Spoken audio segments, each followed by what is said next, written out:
喉咙不舒服，经常咳嗽，要多喝这杯。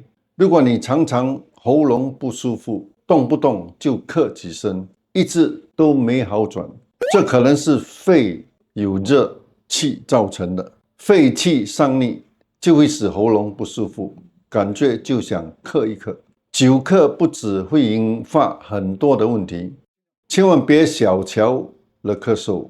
今天教大家一个简单的方法，材料只需1粒罗汉果，连皮带核加水煮30分钟当茶饮。经常想咳嗽的朋友，1星期喝上2到3次，可慢慢缓解久咳不宜的问题。